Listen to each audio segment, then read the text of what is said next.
माहिर मायशत खाका नजीब साहब भी हमारे साथ मौजूद हैं, जबकि ब्यूरो चीफ इस्लामाबाद शकील अहमद भी हमारे साथ मौजूद हैं। शकील, पहले आपकी जाने बढ़ते हैं। आप हमें बताइएगा, वज़ीर आज़म ने जब इस हवाले से एक इतना बड़ा इंकशाफ किया है कि वज़ीर आज़म पाकिस्तान ये कह रहे हैं कि FBI में बड़े पैमाने पर करप्शन हो रही है, मुल्की ख़जाने को उससे नुकसान हो रहा है, तो ज़ाहिर है वज़ीर आज़म ने जब ये बात की होगी तो इसमें उनको इदारों की जानिब से इंटेलिजेंस की रिपोर्ट भी जब आई होगी, उसके बाद वज़ीर आज़म ने ये बात कही होगी, तो ये कितनी बड़ी बात है, क्या इंफॉर्मेशन है आपके पास?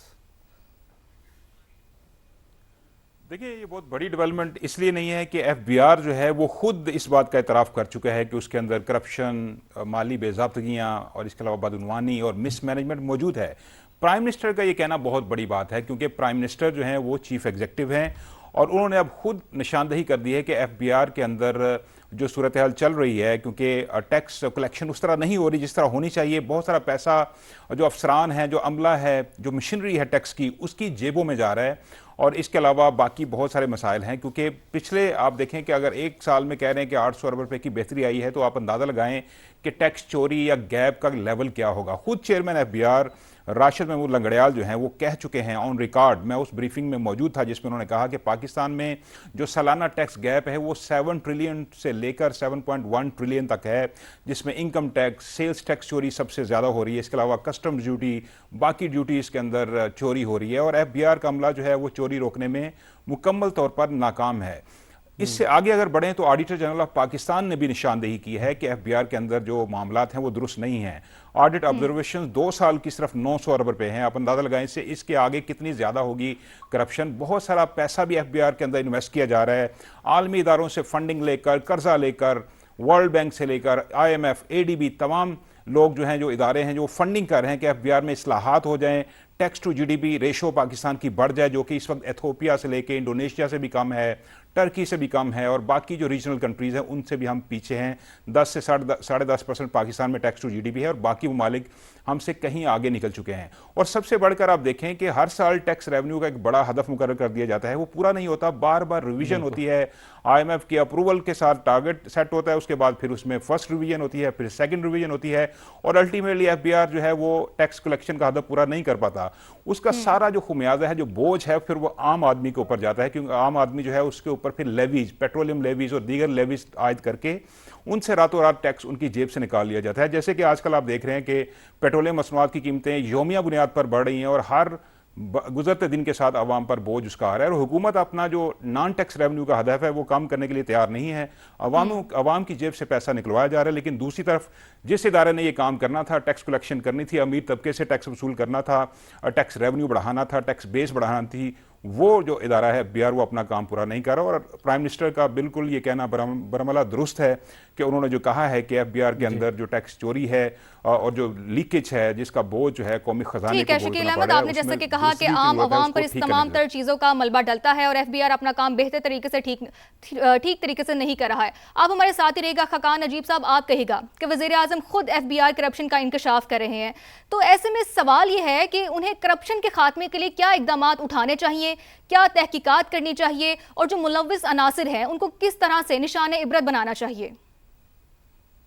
पूरी कौम के लिए, अथॉरिटीज़ के लिए ये एक लम्हा फिक्रिया होना चाहिए कि अगर आप 25 साल पहले चले जाएं, 30 साल पहले चले जाएं, वहां से लेके अब तक मैं और पीछे नहीं जाता, गुफ्तगू रिमेन्स द सेम कि हम टैक्स में उतना कमा नहीं सकते, टैक्स अथॉरिटीज़ में करप्शन है, लीकेजेस हैं, टैक्स गैप्स हैं, टैक्स एग्जेम्पशंस हैं, 12 ट्रिलियन की कैश इकोनॉमी है।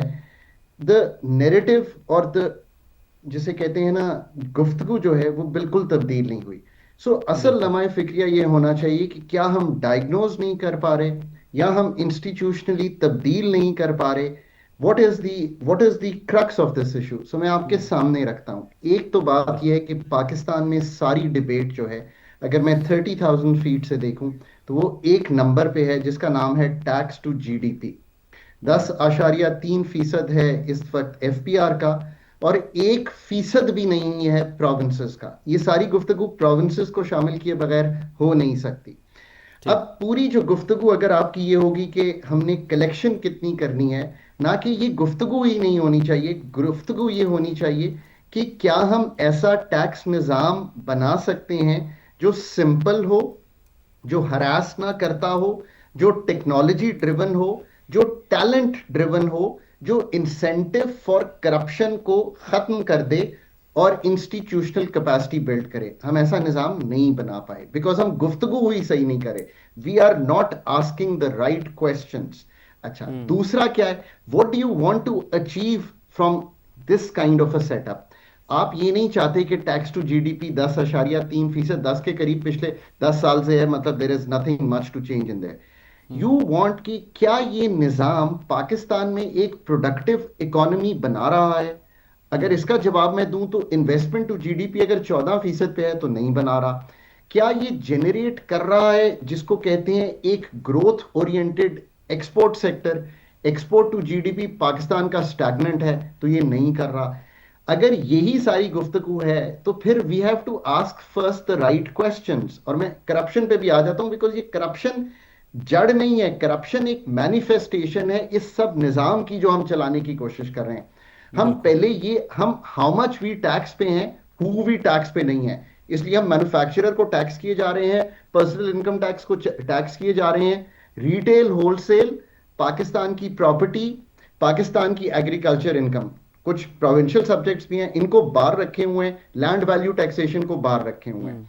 हम ग्रोथ सपोर्टिव रेवेन्यू नहीं ढूंढ रहे, हम सिर्फ एक टैक्स टू जीडीपी के नंबर पे कॉन्सेंट्रेट कर रहे हैं। अच्छा, रेवेन्यू एक्सट्रैक्शन और वैल्यू क्रिएशन, जिसको इकोनॉमिक वैल्यू क्रिएशन कहते हैं ना, ये दो फर्क सब्जेक्ट्स हैं, हम इसको सोच ही नहीं पा रहे। इन्फोर्समेंट हम कैसे कर रहे हैं? एक टैक्स ड्रिवन एडमिनिस्ट्रेशन से। Growth enabling administration is something completely different, जिसका खाका ही आई थिंक समझ नहीं पा रहे। फॉर्मलाइजेशन और इनफॉर्मलाइजेशन, आपको पता है कि 12,000 अरब, कितना 12,000 अरब की कैश इकोनॉमी है इस वक्त। आज से चंद साल पहले 9,000 थी, अब ये बढ़ गई है। So what is the problem in the incentive structure, जो कि ये लोग फॉर्मल सेक्टर में आ नहीं रहे। 4,500 अरब सेल्स टैक्स और इनकम टैक्स में यहां पे मिसिंग है। अब आप आगे आ जाइए, ये जो आपकी डिस्क्रेशनरी टैक्स एडमिनिस्ट्रेशन है to predictable technology driven administration, आखिर ये क्यों नहीं हो पा रही? चले मैं इसकी एक मिसाल देखता हूं आपको। कॉर्पोरेट इनकम टैक्स 29% है पाकिस्तान में, टर्की में 9% है। मुझे कल कोई बता रहा था उज्बेकिस्तान जो है उसने तो इससे भी ज्यादा गिरा दिया है। आप पाथ दे दें कि ये पाथ क्या होगा 29 से 25% या 20% के सफर का।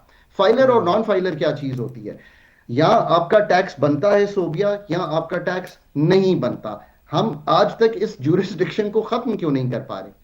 अच्छा, अब जो सबसे इंपॉर्टेंट बात है ना वो ये फॉलोइंग है कि आखिर ये करप्शन होती क्यों है पाकिस्तान जैसे मुल्क में? बिल्कुल, देखिए करप्शन इसलिए होती है कि ये पूरा एक निजाम गलत सोच में है। दूसरा इसलिए होती है कि आप इस निजाम में मोनेटाइज नहीं कर पा रहे। अभी हम मसलन हम कहते हैं गाड़ियां दे दें सबको, मैं कहता हूं बिल्कुल ना दें गाड़ियां। Give them the money whether they want to come in aircraft, Mercedes, rickshaw, bus, Corolla, Suzuki, चिंची, I should not be bothered. हम इंसेंटिव स्ट्रक्चर जब तक ठीक नहीं ना करेंगे इस चीज का, तो ये जो करप्शन का आंसर है ये इसमें से निकलेगा नहीं। यस, हम बड़ी बात जरूर कर सकते हैं कि हमें डिजिटलाइजेशन, ऑटोमेशन, फेसलेस असेसमेंट्स, अब रिस्क बेस्ड ऑडिट्स, हमें सबका ऑडिट नहीं करना चाहिए, 5% रिस्क बेस्ड ऑडिट करना चाहिए। डेटा इंटीग्रेशन की सोबिया मैं बात सुन रहा हूं 25 साल से, मतलब honestly I am telling you, मैं ऑस्ट्रेलिया में काम करता था, मैं तब भी यही बात सुनता था। You need very world class level people जो आके ये डेटा इंटीग्रेशन करें। फिर मैं बस एहतराम से कहता हूं कि हमने अपनी इस सारे काम को क्या किया हुआ है, आउटसोर्स किया हुआ है। मतलब when I came to join the government तो एक प्रोग्राम था वर्ल्ड बैंक का ही, टार्प। जब टार्प क्लोज हुआ तो हमने कहा कि नहीं, कोई ऐसी चीज नहीं हुई। फिर राइज आया, फिर हमने मुख्तलिफ, अब हम यूज कर रहे हैं एक्सटर्नल एक्टर्स को टू हेल्प अस। जब तक आप एफपीआर में खुद कैपेबिलिटी नहीं बिल्ड करेंगे, डॉक्टर खाकान नजीब साहब, थोड़ा सा आपको यहाँ पे अगर मैं इंटरप्ट करूं, जो आप बात कर रहे हैं मैं उसी हवाले से आपसे एक क्वेश्चन करना चाह रहा था कि अभी इस वक्त भी आप देखें तो वर्ल्ड बैंक से लेके एडीबी और आईएमएफ वो सारे पाकिस्तान को सपोर्ट कर रहे हैं, तकरीबन $2 बिलियन की वो फंडिंग कर रहे हैं। उन्होंने कर्जे दिए हुए हैं, पाकिस्तान को फंड दिए हुए हैं to increase the tax base और इम्प्रूव द टैक्स सिस्टम। तो आप क्या समझते हैं कि इंटेंशन का फुकदान है या पे हमारे यहाँ एबिलिटी अहलियत नहीं है कि हम अपना सिस्टम ठीक नहीं कर पा रहे, और टैक्स शॉर्टफॉल हर साल उसी तरह हो रहा है, आप भी देख रहे हैं, हम भी रिपोर्ट कर रहे हैं। तो जो इतनी ज़्यादा फंडिंग भी कर रहे हैं, वर्ल्ड बैंक, एडीबी, IMF भी निगरानी कर रहे हैं $7 बिलियन के प्रोग्राम के तहत, तो आप क्या समझते हैं कि हम क्यों नहीं इंप्रूव कर रहे अपना ये सारा सिस्टम? जैसे आप कह रहे हैं कि 25-30 साल से ऐसे ही चल रहा है और इसी तरह के नुक्ते जो हैं, जो पॉइंट्स हैं, वो रेज किए जा रहे हैं। तो करना क्या चाह रहे हैं आप? डिजिटल कैपेबिलिटी बिल्ड करना चाह रहे हैं आप? AI ड्रिवन एनालिटिक्स करना चाह रहे हैं? मैं आज के दौर की अब बात करता हूं ना, इंटीग्रेटेड डेटाबेस बनाना चाह रहे हैं और एंड टू एंड ऑटोमेशन करना चाह रहे हैं। ये 5 चीजें हैं जो करनी है इस वक्त। ये कोई आकर ना आपके मुल्क में, शकील, मतलब you know I worked in a number of countries, you known me for a while, कोई भी आकर ना आपका ह्यूमन कैपिटल लेकर ये नहीं कर सकता। You need to attract and retain top talent, competitive compensation, professional career paths, specialized training programs, and performance-based incentives. किसी दुनिया में, मतलब the countries that I've worked, you know, Australia में मैं काम करता था, we used to work for the government of Australia. कोई बाहर से आके stakeholder Australian tax office का रिव्यू नहीं करता था, वो रिव्यू करने के लिए भी अपने ही लोग लाते थे। Why is that important, Shakeel? Let me try and explain. इसलिए कि then I will take responsibility कि ये रिव्यू का जो पाथ दिखाई दे रहा है, इसकी इंप्लीमेंटेशन, और जो मैंने आपको करंट भी डीप ट्रांसफॉर्मेशन एक्सप्लेन किया है, वो ऐसे होगी। अच्छा, अब इसमें थोड़ा सा आगे चलें। देखिए ना, टैक्स पेयर का मोराल, टैक्स पेयर का ट्रस्ट, शकील, कब ये लफ्ज हैं जो हमने सुने हो? आप सारा कुछ बेस कर रहे हैं कि हम कितनी हैवी हैंडेडनेस कर सकते हैं, और मैं आज की अथॉरिटीज की बात नहीं कर रहा। जब भी IMF का प्रोग्राम भी आता है तो होता क्या है? होता यह है कि सारी जो गुफ्तगू है ना, वो नंबर्स पे चली जाती है कि 15,264 कलेक्ट होना है। कैसे कलेक्ट होना है? रिफंड रोक कर कलेक्ट होना है। That hurts my exports. Exports को भी हाईली टैक्स करके कलेक्ट होना है। That hurts my exports. अच्छा, I am going to say something, you know, बड़ी एनफोर्समेंट होनी चाहिए और FPR को फुली करनी चाहिए, इसमें कोई दो आरा नहीं हो सकती। बट जो मॉडर्न टैक्स बेस है ना, वो formalisation, investment of a country and economic growth पे है। इससे क्या होगा? जो थॉट प्रोसेस है ना आपके टैक्स पेयर का, वो कंप्लीटली तब्दील हो जाएगा। फिर you know, I just had a discussion with one of the smartest people on tax, वो मुझे ये समझाते हैं बार बार, लार्ज टैक्स पेयर का ऑडिट एक डिफरेंटली होगा, SMEs का एक डिफरेंटली होगा, जो हमारा पर्सनल इनकम टैक्स वाला है उसका ट्रीटमेंट डिफरेंटली होगा। You need to go into a lot of depth कि ये सारा कुछ जो है हमारे अपने ऑफिसर्स ने कैसे करना है। अच्छा, अगर आप कहते हैं कि आपने ट्रिलियंस लूज किए हैं, लेकिन डॉक्टर साहब, इसमें एक नुक्ता है, इसमें एक पॉइंट है, बड़ा इंपॉर्टेंट पॉइंट है। वो ये है कि जब इंटरनेशनल फाइनेंशियल इंस्टीट्यूशंस फंडिंग करते हैं तो वो इतने लीनियंट, इतने जेनरस क्यों हैं? जैसे IMF है, IMF हमें क्यों वेवर दे देता है? हम हर साल टैक्स टारगेट मिस करते हैं, हम उस तरह टैक्स एक्सपेंशन, टैक्स बेस नहीं बढ़ा पाते। तो IMF इतना ज़्यादा मेहरबान क्यों है पाकिस्तान के ऊपर कि हमारा सिस्टम भी दुरुस्त नहीं हो रहा, हमारे अहदाफ भी पूरे नहीं हो रहे, हमारे अवाम के ऊपर बोझ भी आ रहा है, आम आदमी दबता जा रहा है, अमीर तबका जो कि टैक्स गोशवारे फाइल करता है लेकिन उसके अंदर अपनी रियल इनकम शो ही नहीं करता। और FBR के चेयरमैन ये खुद इतराफ़ कर रहे हैं कि कसूर जो है वो अवाम का नहीं है, कसूर उस टॉप क्लास का है, 1 से 5% तबका है, जो एलीट क्लास है, जो कि अपने गोशवारे जमा कराते हैं, उसके अंदर वो अपनी हकीकी आमदनी, अपने गैर मुल्की दौरे, एसेट्स, अपनी गाड़ियाँ, अपने बंगले, कोई इस तरह की चीज़ें शो नहीं करते, बल्कि वो बहुत नॉमिनल इनकम शो करते हैं। तो इसमें इंटरनेशनल, मैं कमेंट आपसे ये चाह रहा हूँ कि इंटरनेशनल इदारे जो हैं वो इतने लीनियंट, इतने जेनरस क्यों हैं? वो क्यों नहीं इसके ऊपर सख्ती करवाते पाकिस्तान से, और आम आदमी के ऊपर जो बोझ आ रहा है उसका मदावा या अजाला क्यों नहीं हो पा रहा?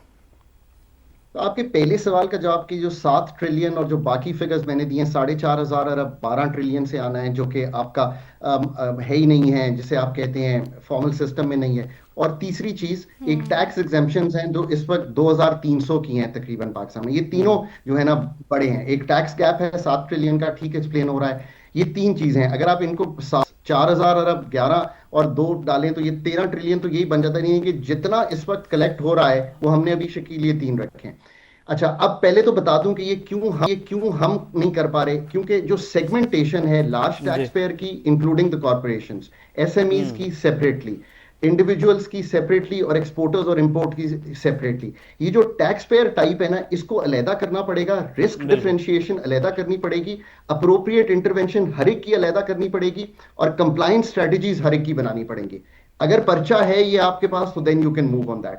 Now I am going to come to why ये जो इंटरनेशनल अदारे हैं। मैं आपसे एक सवाल पूछता हूँ, 78 साल से और 15 साल से मैं टेबल पर भी कहता हूं, मैं आज भी रिपीट करता हूं, एग्रीकल्चर इनकम टैक्स पाकिस्तान में 0.9% कलेक्ट होगा, पूरा जो प्रोविंसेस ने इस साल कलेक्ट किया है। फिर भी एफबीआर बहुत बुरा है, अगर आप जो भी समझ लें उसको कहते रहे, मैं फिर भी कहता हूं कि वो 10.3% कलेक्ट करेगा। Land value taxation, agriculture income tax, GST on services, motor vehicle taxation, ये सब प्रोविंसेस के पास है। 0.9% कलेक्ट करेंगी वो, कलेक्ट किया है उन्होंने।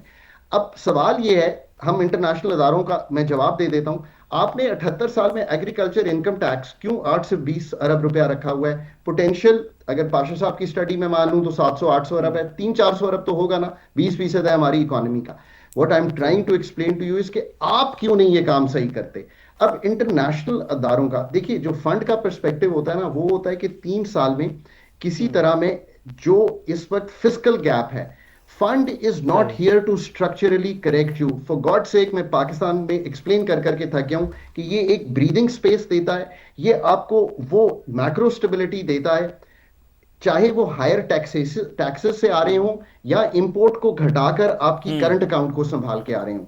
उससे क्या होता है, उससे वो जो सारे काम आज मैं बैठा आपके साथ डिस्कस कर रहा हूं वो आपने करने होते हैं। IMF is not there to correct your structural imbalances, it is there कि जो आपको ब्रीदिंग स्पेस तो चाहिए। फरकान साहब, स्ट्रक्चरल इम्बैलेंस की अगर आप बात करते हैं, हम उस पर बात करते हैं। आपने जब अपनी गुफ्तगू आगाज किया, उसका आपने कहा कि डायग्नोज होना चाहिए। अब डायग्नोज, हम ये कहते हैं कि डायग्नोज तो अब हो गया कि वज़ीर-ए-आज़म पाकिस्तान एफबीआर में करप्शन की बात कर रहे हैं, और एक जानिब एग्रीकल्चर टैक्सेस हैं, अगर हम उसको उस तरह कलेक्ट नहीं कर रहे वो एक अलग मामला है, लेकिन जो करप्शन हो रही है उसका खुमियाजा अवाम को अपनी जेबों से पैसे देकर भुगतना पड़ता है। अवाम पेट्रोल के ऊपर बेतहाशा पैसे इस वक्त दे रही है, और अवाम की जेबों से रोजाना के हिसाब से अरबों रुपए निकल रहे हैं। तो डायग्नोज हो गया, अब आप वे फॉरवर्ड क्या समझ रहे हैं कि आगे ये मामला किस तरफ जाना चाहिए? क्या फौरी तौर पर क्या इस्लाहात होनी चाहिए, कोई ग्रैंड ऑपरेशन होना चाहिए? ये मामला दुरुस्त कैसे होगा अभी? तो ये आपका बहुत ही अच्छा सवाल है। तो पहली सबसे बात यह है कि इन टर्म्स ऑफ कॉम्पनसेशन, मैंने हमेशा कहा है कि एचआर की कॉम्पनसेशन मोनेटाइज होनी चाहिए, and they must be well paid people.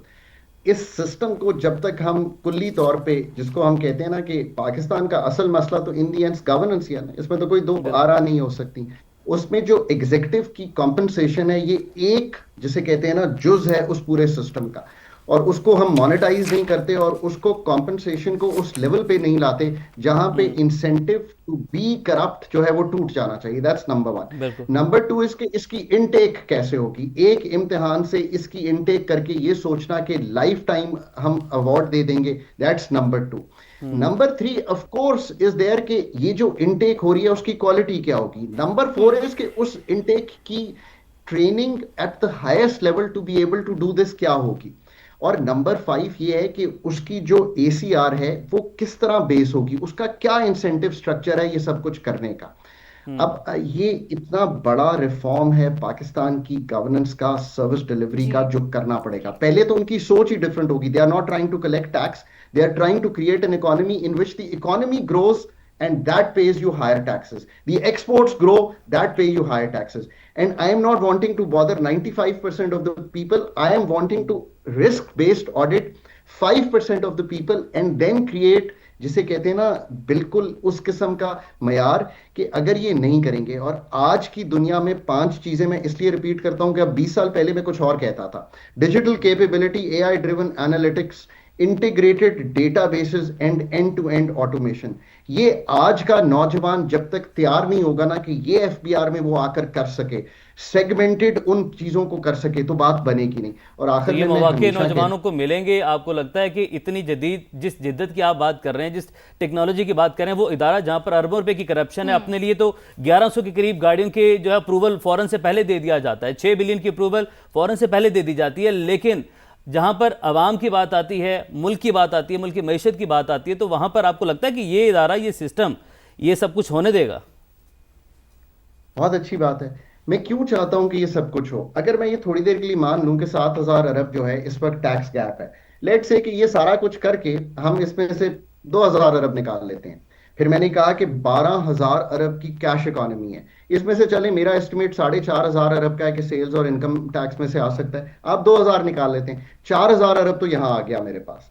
Late से कि इसमें से मैं कॉम्पनसेशन बहुत बेहतर कर देता हूं एफपीआर ऑफिसर्स की, मतलब they start thinking in a very very different way. तो अगर मैं उनको 100 अरब भी दे दूंगा तो मेरा नेट गेन तो फिर भी मतलब 3,900 अरब आ रहा है। We have to start thinking not कि हम किसी को पैसे रोकें या किसी को गाड़ी दें। We have to start thinking कि what is the best talent that can come into FPR. मैं आखिर में I am going to go on a limp and say this, external stakeholders की इंटरवेंशंस ऑन दी एजेस तो help कर सकती हैं।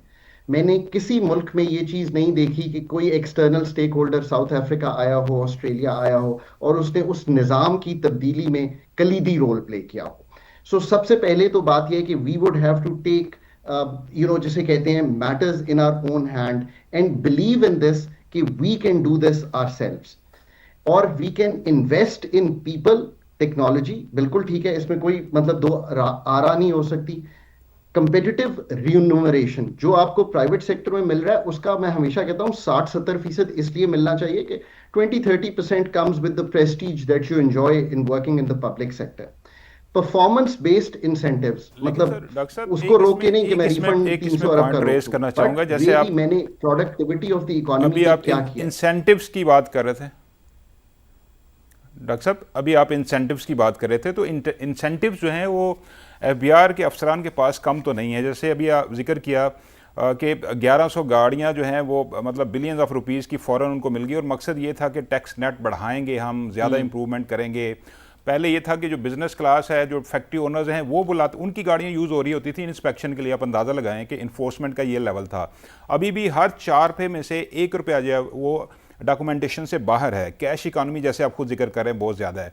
Enforcement का ये हाल है कि फेडरल कैपिटल के अंदर बहुत सारी ऐसी आउटलेट्स हैं जिनको मैं जानता हूँ, हम चेयरमैन एफबीआर और मेम्बरान के सामने ये रेज़ भी कर चुके हैं कि इस्लामाबाद के अंदर बहुत सारी बिजनेस आउटलेट्स हैं जिनके पास जो डिजिटल इनवाइस हैं वो जारी नहीं कर रहे, जो सिस्टम के अंदर नहीं हैं, जो रसीदें जो आम होती हैं वो जारी कर। रेस्टोरेंट्स उसमें हैं, उसमें कपड़ों की दुकानें हैं, उसमें बहुत सारे दीगर मेडिकल स्टोर हैं बड़े। तो एफबीआर यहाँ ठीक है शकील, ये आपने ये जो बड़ा अहम नुक्ता उठाया, इस पर बात करेंगे। अभी यहाँ पर ब्रेक का एक वक्त